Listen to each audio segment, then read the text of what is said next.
Apreciados amigos, un saludo para ustedes desde este programa Me Gustaría Saber, este programa donde ustedes pueden tener la respuesta a sus inquietudes y preguntas, y agradecemos mucho esas constantes preguntas que nos envían y por supuesto esperamos de que las respuestas de hoy puedan ser de bendición y de guía para ustedes. Estoy junto al pastor Bora, a mi mano derecha. Pastor, bienvenido al programa. Gracias. Y a mi mano izquierda el pastor Enrique. Pastor, bienvenido nuevamente al programa. Un placer privilegio. estar con ustedes dos. Un privilegio para mí también de poder contar con este grupo tan bueno para poder contestar sus preguntas. Antes de iniciar este programa, quiero invitar al pastor Manrique que nos dirige en oración para poder dar inicio pues con la palabra de Dios, pero primero con la dirección de su Santo Espíritu. Claro que sí, vamos a orar. Querido Padre que estás en los cielos, estamos muy felices de poder disfrutar de este precioso programa. Me gustaría saber, donde tantas personas nos envían preguntas alrededor del mundo porque quieren aprender más de ti, de tu palabra, y todo eso con un solo propósito, Señor, conocerte a ti para poder transformar su carácter y prepararse para la eternidad. Bendice a cada uno de los que nos ven, nos escuchan en cualquier parte, Señor, en cualquier dispositivo, pero también a este panel. Danos sabiduría del cielo para que al abrir tu palabra sintamos tu presencia y podamos dar las respuestas apropiadas a cada inquietud. En el nombre de Jesús te lo pedimos e imploramos. Amén. Amén. Amén, amén. Vamos entonces a leer la primera pregunta que nos llega desde el bello país de Perú, específicamente desde Chiclayo, y nos envía Eliu Ángel y nos dice lo siguiente. Él es miembro de la iglesia de Chiclayo, Central B. Me gustaría saber, pregunta él, ¿cuál es el día de la visitación en el cual glorifican a Dios los gentiles al considerar nuestras buenas obras? Gracias, que Dios los bendiga enorme y abundantemente. Gracias a ti, querido Aliu, por esta pregunta, que en realidad es una pregunta que se deriva de Primera de Pedro, capítulo 2, versículo 17. 12. Perdón, 12, gracias, perdón. 12, correcto. 12. Y dice el apóstol Pedro lo siguiente. Vamos a estar allí en Primera de Pedro, capítulo 2, versículo 12. Manteniendo buena vuestra manera de vivir entre los gentiles, para que en lo que murmuran de vosotros como de malhechores, glorifiquen a Dios en el día de la visitación al considerar vuestras buenas obras. Así que esta es una interesante pregunta basada en este versículo, pero ¿qué podemos compartir para poder dar esta respuesta? ¿Qué significa esta palabra visitación? ¿Por qué hace el apóstol Pedro este llamado a tener buenas obras para ese día de la visitación? Bueno, dos elementos claves cada vez que comenzamos a estudiar la Biblia. El primer elemento es que tenemos que mirar el contexto. Contexto inmediato, los versículos antes, los versículos después, para entender de qué está hablando el versículo en sí. Número uno. Y número dos, pues identificar cuáles son las palabras claves del versículo para poder mirar si esa palabra aparece en otros lugares de la Biblia. Entonces, lo primero que vamos a hacer es mirar el contexto y luego vamos a mirar si aparece la palabra visitación en otros lugares de la Biblia. Y para mirar el contexto, voy a comenzar leyendo desde el versículo 9 en adelante para que determinemos qué es lo que está diciendo. Está hablando primero del pueblo de Dios, del versículo 9 y 10. Mas vosotros, estamos en 1 de Pedro 2:9, mas vosotros sois linaje escogido, real sacerdocio, nación santa, pueblo adquirido por Dios, para que anunciéis las verdades de aquel que os llamó de las tinieblas a su luz admirable. Y miren el 10. Vosotros que en otro tiempo no erais pueblo, pero que ahora sois pueblo, aquí está hablando de la conversión, que en otro tiempo no habíais alcanzado misericordia, pero ahora habéis alcanzado misericordia. Entonces, es importante ver que estamos hablando del pueblo de Dios, pero que en un momento no era pueblo de Dios, pero ahora se convierte y ahora es pueblo de Dios. Y luego dice el 11, amados, a ustedes, los convertidos, yo os ruego como a extranjeros y peregrinos que os abstengáis de los deseos carnales que batallan contra el alma, dice el verso 11. Y ahora voy a decir algo sobre el versículo 11.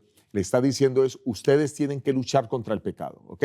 Y el verso 12, manteniendo vuestra buena manera de vivir entre los gentiles. O sea, ustedes están convertidos, peleen contra el pecado y sean ejemplo para los gentiles. Y sigue diciendo el versículo 12, para que en lo que murmuran de vosotros como malhechores, glorifiquen a Dios en el día de la visitación al considerar vuestras buenas obras. Así que voy a seguir la idea de pensamiento. El pueblo de Dios es un pueblo de gente conversa, y esa gente que ahora está convertida debe pelear contra el pecado y debe ser ejemplo para los gentiles, para que cuando venga el día de la visitación de Dios a esos gentiles, ellos puedan glorificar a Dios al mirar las buenas obras de esos cristianos. Ahora, ya digamos que establecimos un contexto, ¿correcto? Y entonces ya sabemos cuál es la idea de lo que nos dice el pasaje o la perícopa que aquí tenemos. Pero ahora vamos a mirar en qué otra parte de la Biblia aparece la palabra visitación. ¿A qué se está refiriendo visitación? Solo hay otra parte en la Biblia donde aparece. La otra parte en la Biblia donde aparece es Lucas 19:44. Lucas 19:44. Yo voy a dejar que esta parte la pueda explicar el pastor Bor, la de Lucas 19:44, y entendiendo a qué hace referencia a visitación, luego vamos a volver nuevamente al texto de 1 de Pedro 2:12. Adelante, pastor Bor, Lucas 19:44. Lucas 19, vamos a leer desde el versículo 41 Correcto. hasta el Para 44. el contexto. Ujú. Para el contexto. Dice, hablando de Jesús, cuando llegó cerca de la ciudad, cerca de Jerusalén, descendiendo del Monte de los Olivos, al verla, lloró sobre ella, diciendo, oh, si también tú conocieses, a lo menos en este tu día, lo que es para tu paz, mas ahora está encubierto a tus ojos. Porque vendrán días sobre ti, cuando tus enemigos, que son los romanos, te rodearán con vallado y te sitiarán y por todas partes te estrecharán. Esto hablando del sitio de las legiones romanas de la ciudad de Jerusalén. Y te derribarán a tierra y a tus hijos dentro de ti, y no dejarán en ti piedra sobre piedra, por cuanto no conociste el tiempo de tu visitación. Pastor, aquí al leer este texto, pues está hablando de que será juzgada la ciudad de Jerusalén por no haber conocido que el que había venido a visitarlos era Cristo. Y como Cristo era el que había venido a visitarlos y ellos no lo reconocieron, pues ahora hay juicio sobre la ciudad. No sé si antes de volver nuevamente a 1 de Pedro 2, usted quiere decir algo al respecto. No, creo que está correcta la expresión en su contexto. Ok, Creo que perfecto. está correcto. Entonces ahora volvamos a 1 de Pedro 2. Y en 1 de Pedro 2 volvemos al 12. Y si está hablando aquí en Lucas 19, que está hablando de la visitación de Cristo, pues eso nos permite darnos cuenta que cuando se habla aquí en el día de la visitación, en palabras del apóstol Pedro, también está hablando de la visitación de Cristo. Solo que está diciendo ahora que los gentiles tratan a los hijos de Dios como malhechores. Los gentiles critican a los hijos de Dios, pero cuando Cristo los visite a ellos en forma personal, ellos se van a convertir. Y cuando ellos se conviertan porque Cristo los visitó, van a decir, ahora entendemos las obras que ellos hacían. Glorificamos a Dios por ellos porque gracias a su testimonio nosotros nos convertimos. Así que cuando Cristo visita a una persona que no es cristiana, que no ha aceptado y experimenta la conversión, ahora glorifica a Dios por las obras de otros. Esa es ¿cómo diríamos? La orientación que daríamos en relación a este texto. En la primera visitación, allá en la primera venida de Cristo, vino Cristo a visitarlos, no lo reconocieron, vino juicio. Pero ahora Cristo visita a los gentiles, ellos se convierten y glorifican a Dios por las obras de los que les compartieron el Evangelio. Y lo más interesante es que Pedro se está dirigiendo a los gentiles. Que se han convertido. Claro, gentiles convertidos. Porque dice aquí en el versículo 9, sos linaje escogido, real sacerdocio, nación santa, que es lo que Dios le dijo a Israel en Éxodo 19, en el monte Sinaí. Es decir, gentiles conversos deben dar un buen testimonio por sus obras para que los gentiles que hablan mal de ellos puedan tener la visitación de Cristo y entonces en el día de la visitación se pueda ver que ellos también se conviertan. Por supuesto. Se arrepientan y obtengan la salvación que Cristo, que los visitó, les ofrece en ese momento. Amén. Bueno, de hecho, Pedro hace eco de la palabra de Cristo mismo cuando mencionó en Mateo 5, 14 al 16. Noten este pasaje. Esto simplemente asienta aún más lo que estamos compartiendo. Dice, vosotros sois la luz del mundo.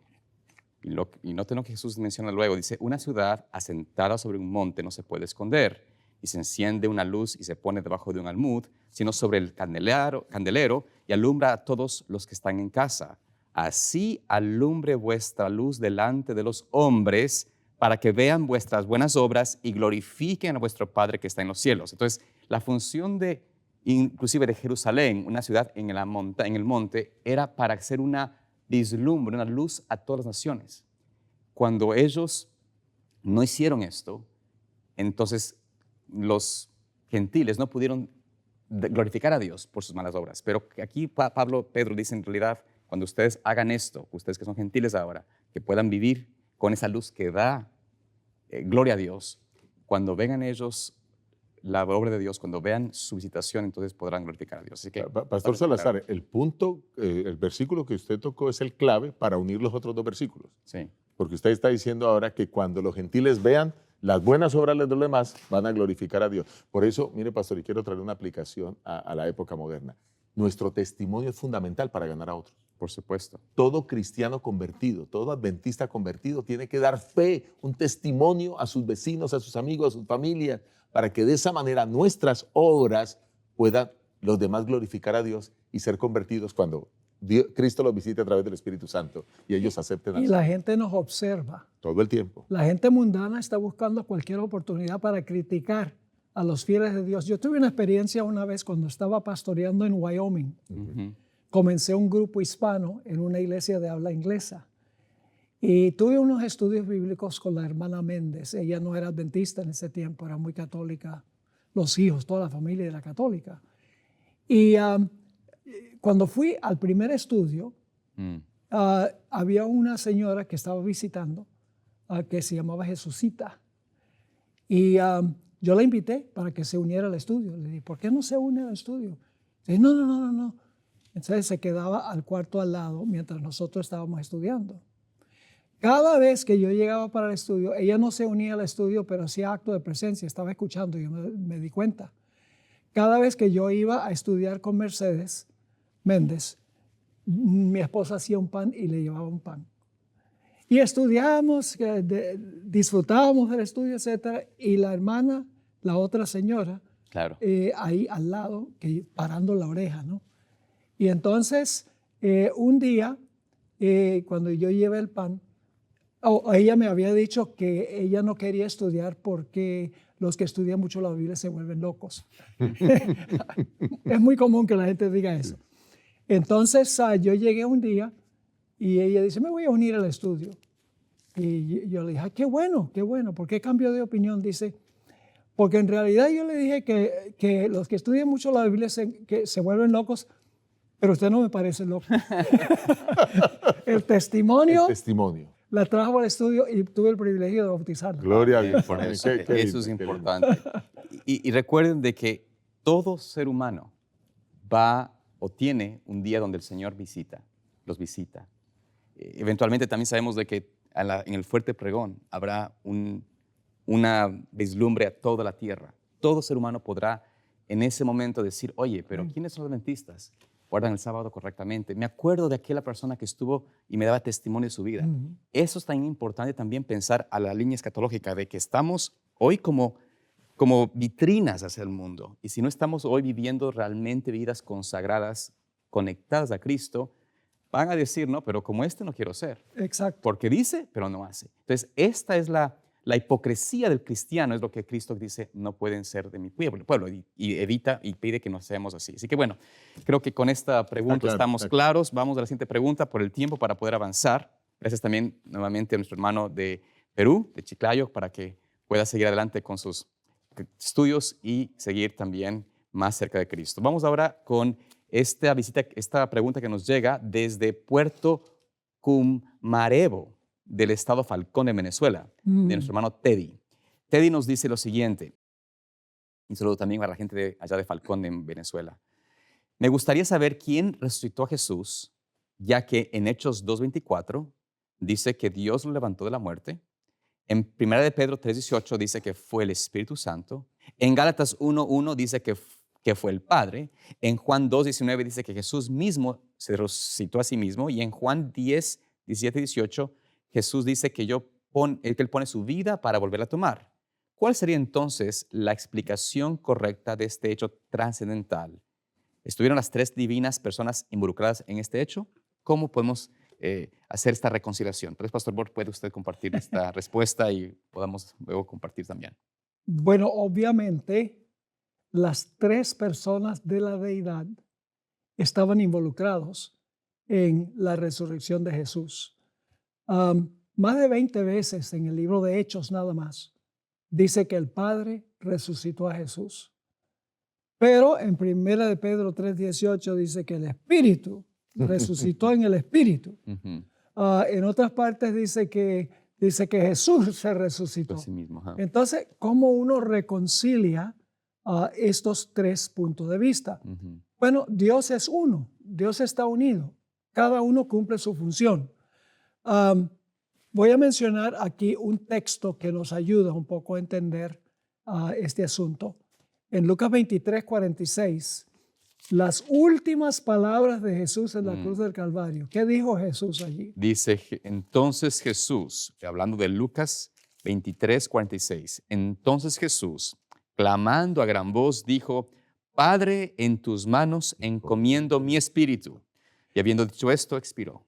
Jesús estaba diciendo, Padre, en tus manos encomiendo mi vida. Mi vida, sí, correcto. Porque el espíritu es lo que da vida. El aliento de vida. Ahora, la hermana White tiene una cita muy interesante donde ella dice algo espectacular. En la revista que se publicaba en su época, The Youth's Instructor, el instructor de los jóvenes, mayo 2, 1900, escribió esto. El que murió por los pecados del mundo debía permanecer en la tumba por el tiempo asignado. Estaba en esa prisión pedregosa como prisionero de la justicia divina y era responsable ante el juez del universo. Jesús era prisionero en la tumba y era responsable ante el juez del universo. Luego escribe, él estaba llevando los pecados del mundo y solo su Padre podía librarlo. Ahora, es muy interesante esa cita. Claro. Y luego Juan 10, 17 y 18 nos da la explicación. Lo que pasa es que la gente lee el capítulo 10, 17 y 18 y se le olvida la última parte del versículo 18. Exactamente. ¿Qué dice ese texto? Dice allí, por eso me ama el Padre, porque yo pongo mi vida para volverla a tomar. Nadie me la quita, sino que yo de mí mismo la pongo. Tengo poder para ponerla y tengo poder para volverla a tomar. Este mandamiento recibí de mi Padre. Ahora, la traducción poder ahí es una mala traducción. En realidad Jesús está diciendo, tengo autoridad. La palabra exousia, no la palabra dunamis. Correcto. Dunamis Es poder. Exousia es autoridad. Así que Jesús dice, yo tengo autoridad para poner mi vida y tengo autoridad para volverla a tomar. Pero luego explica de dónde sale la autoridad. Del Padre. Dice, este mandamiento recibí de mi Padre. La hermana White, como de costumbre, simplifica. En el libro Hijos e Hijas de Dios, página 239, escribió, la luz de lo alto rodeó la tumba y todo el cielo se iluminó con la gloria del ángel. Se aproximó el ángel al sepulcro y quitando la piedra como si hubiese sido un guijarro, se sentó en ella. Entonces se oyó su voz, la voz del ángel, diciendo, Hijo de Dios, sal fuera, tu Padre te llama. Y Jesús salió de la tumba con el paso de un poderoso vencedor. Si el Padre no hubiera autorizado a Jesús que resucitara, Jesús no hubiera resucitado. Pero como el Padre le dio a Jesús autoridad, ahora viene el punto clave. Cuando el Padre lo llamó, Cristo salió del sepulcro por la vida que estaba en él. El Padre le dio permiso para tomar la vida que estaba en él. Pero era gracias a la autoridad del Padre. Que era propia de él. Claro. Es decir, no hay contradicción entre decir que el Padre le dio autoridad para resucitar y tomar la vida que estaba en él. Claro. Sí, no hay contradicción, está absolutamente claro. Eso quiere decir que la razón por la que Jesús lo hace es porque el Padre le dio esa autoridad. Así que eso soluciona esta dificultad y este problema.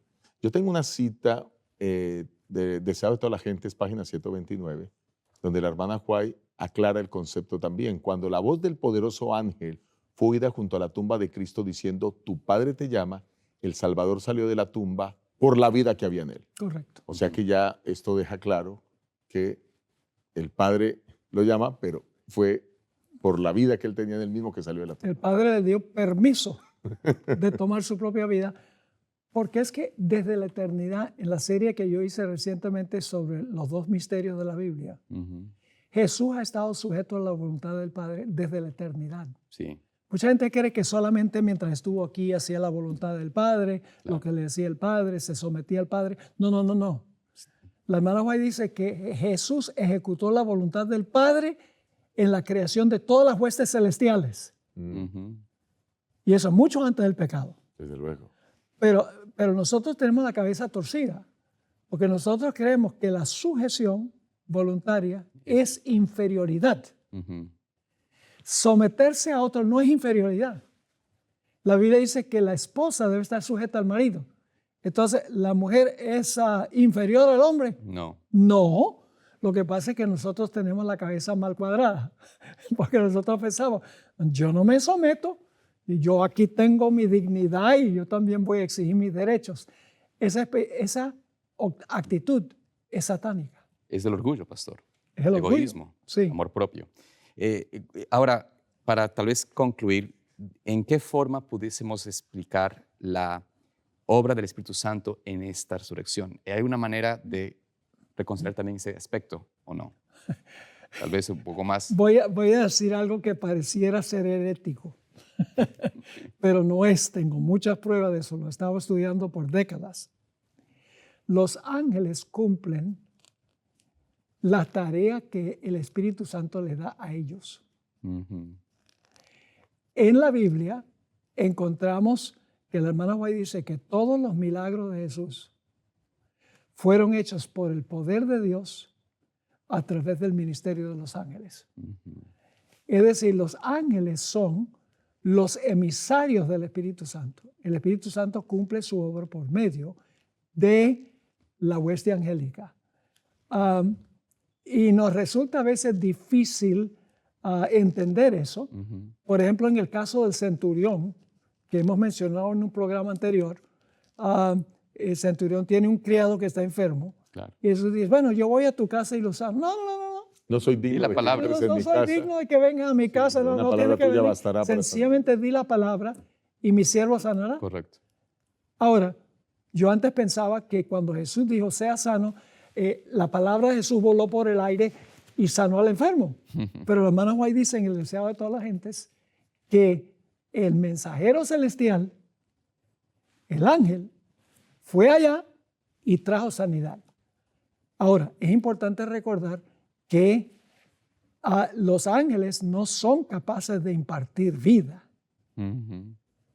Los ángeles pueden recibir delegadamente el poder del Espíritu Santo para resucitar un muerto. Pablo resucitó a Eutico, Claro. pero no fue Pablo. El apóstol Pablo resucitó a Dorcas, pero no fue Pablo. Fue el ángel quien le recibió la delegación del Espíritu Santo que trajo nuevamente a la vida. La gloria no es para el ángel. La gloria es para el Espíritu Santo, quien usó al ángel para hacer la obra. Y por supuesto estaban como usted mencionaba y leyó en la cita, los ángeles de Dios estuvieron presentes allí mismo y es más, movieron esa piedra donde el ángel se sienta luego y le declara con voz potente, Padre, hijo, tu Padre te llama. Sí, solo una cosa pequeña. Jesús dijo en Juan 11:25, yo soy la resurrección y la vida. Correcto. La razón por la que Jesús resucita por su mismo poder, obviamente por la autorización del Padre y con la ayuda de los ángeles, en fin, es porque Él es la resurrección. Correcto. Es la vida misma. Claro que sí. Amén. Bueno, agradecemos mucho por su pregunta y sus preguntas y esperamos de que la gracia de Dios esté con ustedes. Sigan adelante creciendo más en el conocimiento de la palabra de Dios. Dios los guarde y nos vemos aquí la próxima semana para más de sus preguntas y respuestas.